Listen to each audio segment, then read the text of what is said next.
The rain hammered against the corrugated metal roofs of the slums, turning the dirt roads into rivers of mud.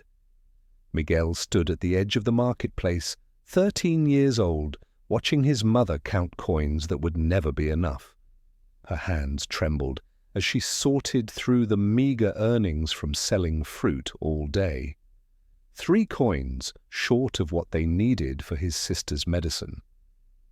That night changed everything. Miguel's neighborhood sat wedged between 2 worlds, the crumbling poverty of the forgotten and the glittering towers where men in expensive cars decided who lived and who disappeared. He had watched the sicarios his whole life, young men who drove through in black SUVs, cash flowing from their pockets like water. They never looked hungry. Their families never went without medicine. When Carlos approached him outside the basketball court 3 days later, Miguel already knew what the offer would be.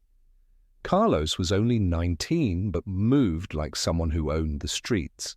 Gold chain, clean sneakers, a scar across his eyebrow that made him look dangerous and untouchable at the same time. "You're fast," Carlos said, leaning against the chain-link fence. "I've seen you run. You could make more in one night than your mother makes in a month." Miguel's throat tightened. "Doing what?" "Deliveries. Nothing complicated. Just packages from one place to another. Easy money for fast legs." The word, packages, hung in the air between them. Everyone knew what it meant. Everyone also knew that questions got you nowhere, or worse, got you killed. Miguel thought of his sister's wheezing breath. The way his mother's face had aged 10 years in the last 2, the hunger that gnawed at his stomach every night. When do I start? The first run terrified him. Carlos handed him a black backpack and an address scrawled on a piece of paper. "Don't open it. Don't stop. Don't talk to anyone. If the police come, you run faster than you've ever run in your life." Miguel's heart hammered as he moved through the darkened streets, the weight of the backpack pressing against his spine. Every shadow looked like a threat. Every car that slowed down felt like the end. But he made it to the address, a warehouse on the industrial side of the city, and handed the bag to a man who didn't even look at his face. 500 pesos, more money than he'd ever held. His mother cried when he gave it to her. She didn't ask where it came from. Deep down, she already knew. That silence became their agreement. She would take the money, and he would do what needed to be done. Miguel ran packages for 6 months, building a reputation for speed and silence. He never asked questions, never missed a delivery, never got caught. In a business where most runners ended up in jail or dead within a year, Miguel became valuable. Carlos noticed. So did the men above Carlos. At 14, Miguel met Don Hector for the first time. The meeting happened in the back room of a restaurant that never seemed to have customers. Don Hector was a thick man with grey hair and eyes that calculated the worth of everything they saw. He wore a simple shirt but a watch that cost more than Miguel's entire neighborhood. "Carlos says you're smart," Don Hector said, pouring himself a drink. "Smart is more valuable than brave. Brave men die young. Smart men build empires." Miguel stayed quiet, sensing that this moment would define something larger than a delivery route. "I'm expanding operations," Don Hector continued. "I need people I can trust in new territories, people who understand hunger, people who won't forget where they came from." He paused, studying Miguel's face. "You want to keep running packages, or you want to learn how this business really works?" The answer should have been harder. But Miguel had already crossed lines he couldn't uncross. Turning back meant returning to poverty, to watching his family suffer, to being powerless in a world that crushed the weak. "I want to learn." Don Hector's organization wasn't just about drugs, it was about control. Miguel learned how territories were divided, how bribes flowed like currency through police stations and government offices, how violence was a language spoken carefully and precisely. Too much violence drew attention, too little invited challenges. Miguel absorbed everything. He watched Don Hector negotiate with corrupt officials, always leaving them feeling like they'd won, even when they'd given up everything. He learned that loyalty was bought not just with money, but with protection, with respect, with the appearance of family, even when blood meant nothing. By 16, Miguel was managing street-level distribution across 3 neighborhoods. The skinny runner had filled out, his face hardening into something that made grown men nervous. He still sent money home, but he no longer lived in the slums. He had an apartment, nice clothes, a reputation. He also had blood on his hands. The order came through Carlos. A dealer named Ruben had been skimming product, selling it on the side, and pocketing the difference. In Don Hector's organization, theft was cancer. It had to be cut out before it spread. "He needs to disappear," Carlos said flatly. "Don Hector wants you to handle it. He wants to know you can do what needs to be done." Miguel felt his stomach turn. Running packages was one thing, killing a man was different. Irreversible. But Ruben's theft endangered everyone. If word spread that you could steal from Don Hector and live, the organization would collapse. Miguel had seen what happened to groups that showed weakness. Rival factions tore them apart like wolves on wounded prey. He found Ruben at a bar, drunk and careless. Miguel didn't hesitate. Hesitation meant thinking, and thinking meant doubt. One shot to the back of the head in a dark alley. The body wouldn't be found for 3 days. Miguel vomited in a dumpster 2 blocks away, his hands shaking so badly he could barely grip his gun. But he had proven himself. He was no longer just smart and fast. He was willing to kill. That night, something fundamental shifted inside him. The boy who ran packages to save his sister had become someone else entirely. Miguel's ascent through the organization accelerated. Don Hector recognized in him a rare combination, ruthlessness tempered by intelligence. Miguel didn't kill for pleasure or ego. He killed when necessary, which made him more dangerous than the psychopaths who enjoyed the work. By 20, Miguel controlled distribution across the entire southern region of the city. He had 40 men working under him, a network of dealers, runners, enforcers, and informants. Money flowed like a river. He bought his mother a real house, enrolled his sister in a private school, wore suits that cost more than his father had earned in a lifetime of construction work. He also built a reputation. On the streets they called him El Fantasma, the ghost, because he moved through the city unseen, striking deals and eliminating threats before anyone realized he was there. Other organizations learned not to challenge his territories. The few who tried disappeared. Don Hector treated him like a son, grooming him for leadership. "You understand what most of these idiots never learn," the old man said during one of their private meetings. "This business isn't about being the toughest. It's about being indispensable. Make yourself so valuable that removing you would cost more than tolerating you." Miguel took the lesson to heart. He cultivated relationships with police commanders, judges, politicians. He laundered money through legitimate businesses, car washes, restaurants, construction companies. He made himself woven into the fabric of the city's economy. But with power came paranoia. Miguel's world had become a chessboard where every piece could be a threat.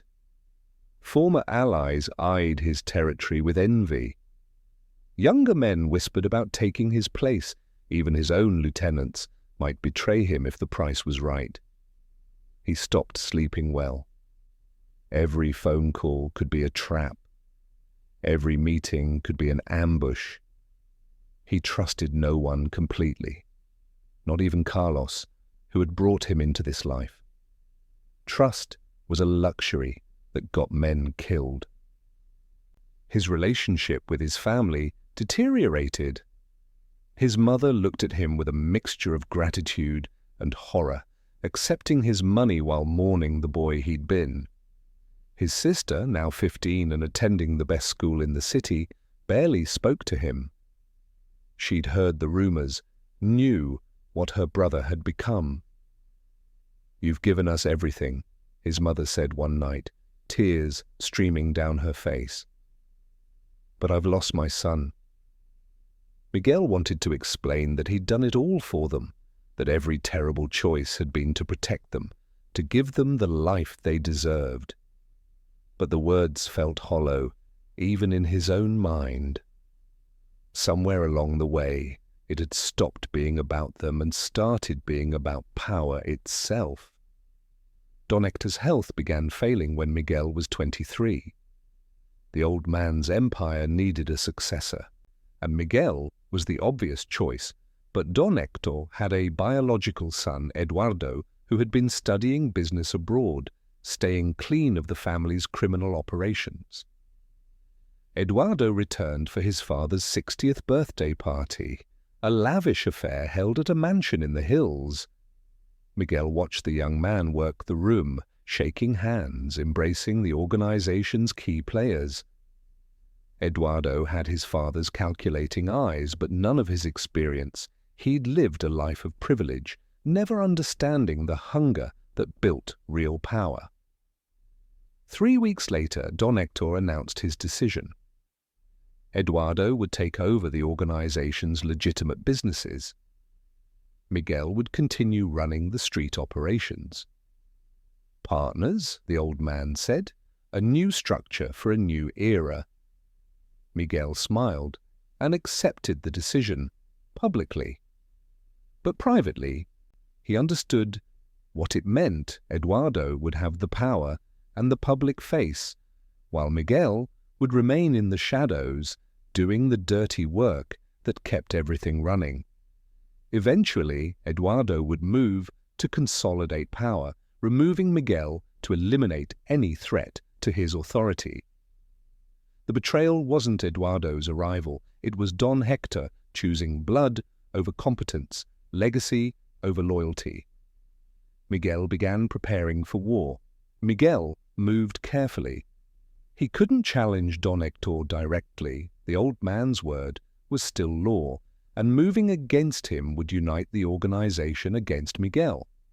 But Eduardo was vulnerable, untested, lacking the connections that made Miguel indispensable. Miguel quietly reached out to the organization's key players. He reminded the enforcers who had protected them during turf wars. He reminded the distributors who had expanded their profits. He reminded the corrupted officials who received their bribes. Loyalty wasn't about blood, it was about mutual benefit.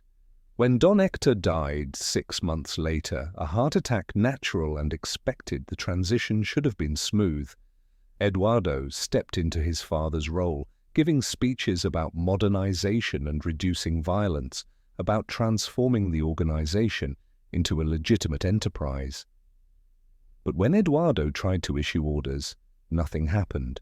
His commands evaporated into air. The men who controlled the streets, the supply chains, the enforcement, they all answered to Miguel. The confrontation happened in the same restaurant backroom where Miguel had first met Don Hector. Eduardo sat across from him, finally understanding how thoroughly he'd been outmaneuvered. "My father trusted you," Eduardo said, his voice shaking with rage and fear. "Your father understood power," Miguel replied calmly. "He taught me everything, including that sentimentality gets you killed." Eduardo had a choice: accept a comfortable exile with enough money to live well, or refuse and face the consequences. He chose exile. Smart choice. Miguel let him live not out of mercy, but out of calculation. Killing Don Hector's son would have created unnecessary complications. At 24 years old, Miguel controlled the entire organization. The ghost had become a king. Miguel's empire expanded aggressively. He absorbed rival organizations, eliminated competition, and established new distribution networks reaching into neighboring countries. Money flowed in amounts that lost meaning. Millions became abstractions, numbers in offshore accounts. He lived in a fortress disguised as a luxury estate, surrounded by armed guards and security systems. He wore custom suits, drove armored vehicles, and never ate food that hadn't been tasted by someone else first. Every aspect of his life was designed around survival. But survival wasn't living. It was existing in a state of constant vigilance, where pleasure was a dangerous distraction and trust was a myth. Miguel was invited to parties with senators and business tycoons who publicly condemned organized crime while privately accepting his contributions to their campaigns. He watched politicians who called for law and order whisper in his ear about upcoming raids and investigations. The hypocrisy should have bothered him, but he'd long since stopped caring about morality. He cared about control. His empire employed thousands, not just criminals, but legitimate workers in the businesses he owned. He was a major employer in the region, a pillar of the economy. Destroying him would create a vacuum that would destabilize everything. He had become exactly what Don Hector had taught him to be, indispensable. The first crack appeared when Carlos was arrested. His old mentor, the one who'd recruited him from the basketball court a lifetime ago, was caught in a raid with enough evidence to guarantee life in prison. Miguel could have arranged his escape. He had judges and prison officials on his payroll. But Carlos knew too much. He'd been there from the beginning, knew every body, every deal, every secret. In custody, facing decades behind bars, Carlos might talk. Miguel made the decision coldly, like a surgeon removing diseased tissue. Carlos died in jail 3 days after his arrest, a fight with another prisoner officially. Unofficially, Miguel had paid to have the problem eliminated. He felt nothing when he heard the news. That should have bothered him more than it did. The second crack appeared when his sister was kidnapped. A rival faction, trying to hurt him where he was vulnerable, grabbed her outside her university. They sent Miguel a finger, with her ring still on it, along with a demand: withdraw from 3 territories or receive her head next. Miguel responded with overwhelming violence. He identified every member of the rival faction and had them killed within 48 hours, not just the leadership but their families too. He burned their businesses, salted their territories with bodies as warnings. He unleashed carnage that shocked even his own organization. His sister was returned alive, but broken. She looked at him during their brief reunion with eyes that held no recognition, only terror. She'd seen what he'd done to get her back. She'd heard about the families, the children. "You're a monster," she whispered. Miguel wanted to explain that he'd saved her, that everything he'd done was to protect her. But looking at her traumatized face, he understood the truth. He hadn't saved her. He'd proven that his sister was right to be afraid of him. She moved to another country within a month, cutting off all contact. His mother went with her.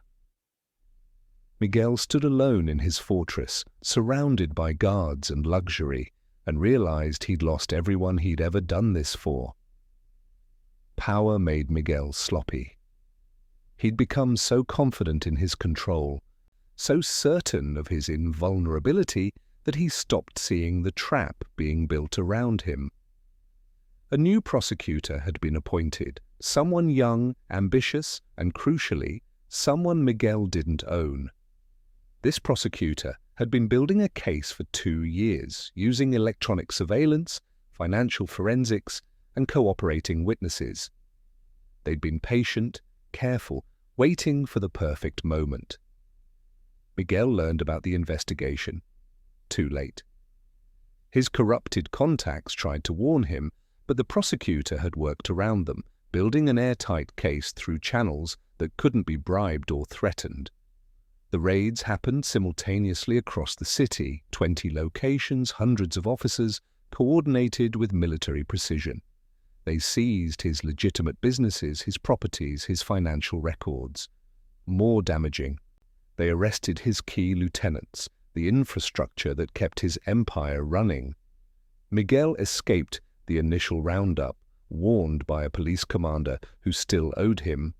But escape wasn't victory, it was survival. His empire was collapsing, his lieutenants were flipping, trading information for reduced sentences, his money was frozen, his protection network was fractured. For the first time since he was 13 years old, Miguel was vulnerable. Miguel went underground, moving between safe houses, trusting only a handful of loyal men. But loyalty evaporated when there was no money to pay it. His guards disappeared. His contacts stopped answering calls. The infrastructure he'd built over 15 years dissolved like sand in water. He watched news reports about his organization's collapse. They called him a kingpin, a murderer, a cancer on society. They didn't mention that thousands of people had depended on his empire for income. They didn't talk about the politicians who'd taken his money.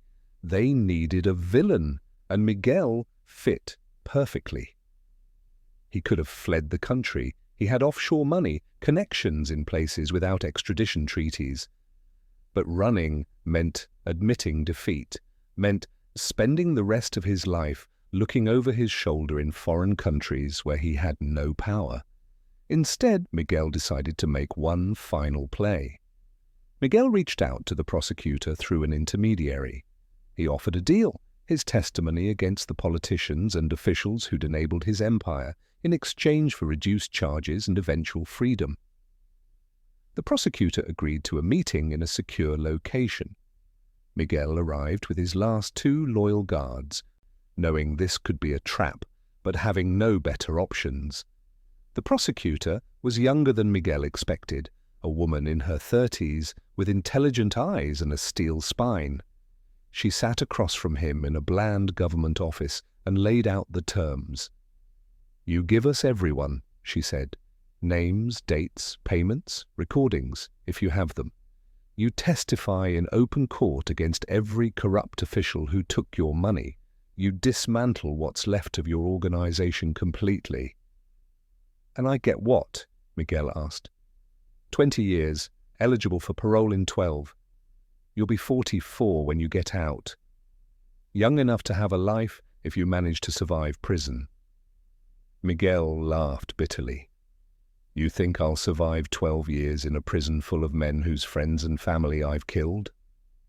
"That's your problem," she said coldly. "Take the deal or spend the rest of your life running." Miguel thought about the boy he'd been, standing in the rain, watching his mother count insufficient coins. Every choice he'd made since then had led to this room, to this choice. He'd wanted power to protect his family, and instead he'd lost them. He'd wanted respect, and instead he'd become feared. He'd wanted to escape poverty, and instead he'd built a prison of paranoia and violence. "I'll take the deal." Miguel's testimony destroyed dozens of careers. Police commanders, judges, politicians, people who'd built fortunes on his bribes were exposed and arrested. The city's power structure convulsed as the extent of corruption became public. Miguel watched from a protected cell as the empire he'd built was dissected in courtrooms and media exposés. They portrayed him as a monster, which wasn't wrong. They ignored the systemic rot that had enabled him, which was convenient. His testimony didn't make him a hero or even sympathetic. It made him a traitor to the criminal world and a useful tool to prosecutors. In prison, he would be marked for death by both sides, criminals who wanted revenge and corrupted officials who wanted him silenced. The day of his sentencing arrived. The courtroom was packed with journalists, victims' families, and curiosity seekers. Miguel stood before the judge, looking at the gallery and seeing only hatred. The judge gave him 25 years, more than the deal promised. The prosecutor had gotten what she needed and abandoned the agreement. Miguel's lawyers protested, but the judge was unmoved. "You've destroyed countless lives," the judge said. 25 years is mercy considering what you deserve."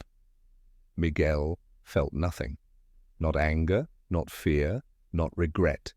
Just a dull awareness that the story had ended badly, which he should have seen coming from the beginning. Miguel adapted to prison the way he'd adapted to everything else, through calculation and controlled violence. He had to fight in the first month, establishing that he wouldn't be an easy target. He broke a man's jaw and nearly died from a shank wound in return, but he survived. He always survived. The years ground past slowly. Miguel watched younger men arrive full of bravado and watched them break. He saw men find religion, find gangs, find death. He read constantly, educating himself in ways his street education had never allowed. Sometimes he thought about his mother and sister, wondering if they were happy in their new life, free of him. He hoped so. That's what he told himself justified everything. They'd escaped the poverty that had defined his childhood. But late at night, in the isolation of his cell, Miguel knew the truth. He hadn't done it for them. Somewhere along the way, it had become about him, his power, his empire, his legend. He'd told himself pretty lies about family and protection, but really, he'd just been hungry for the crown. And now he wore it in a cage. Miguel was 41 when the news reached him. His mother had died, cancer, peaceful in her sleep, surrounded by family that didn't include him. His sister had refused to tell him about the illness, had refused to let him say goodbye. He sat in his cell and cried for the first time since he was a child. Not for his mother, though he grieved her. He cried for the boy he'd been, the boy who'd wanted so desperately to save his family that he'd destroyed himself and everyone he loved. The ghost, El Fantasma, the king who'd ruled an empire of shadows. He was just Miguel now, an aging man in a prison cell, serving time for choices he couldn't undo. Outside, the city continued. New organizations rose to fill the vacuum he'd left. New young men made the same choices he'd made, for the same reasons. The cycle never ended. Poverty bred desperation, desperation bred crime, and crime bred more poverty. Miguel had thought he could break the cycle through power. Instead, he'd just become another cautionary tale, a story told to young runners about what happened when you reached too high, when you forgot that every crown in this world was made of thorns. He had 14 years left on his sentence. If he survived them, he'd be 55 years old, alone, and marked for death by everyone whose life he'd touched, from street runner to king to prisoner. The rise had taken 15 years. The fall had taken less than one. That was the lesson Miguel learned too late. Power built on violence and fear is just borrowed time. Eventually the debt comes due and the interest is paid in blood, freedom, and everything you ever loved. The rain still hammered against metal roofs in the slums, and somewhere a 13-year-old boy watched his mother count coins, standing at the edge of a choice that would define and destroy him. The cycle continued. It always did. Always. Thanks for watching to the end of this story. Please like, comment, share, and subscribe to this channel for more stories like this. See you in the next one.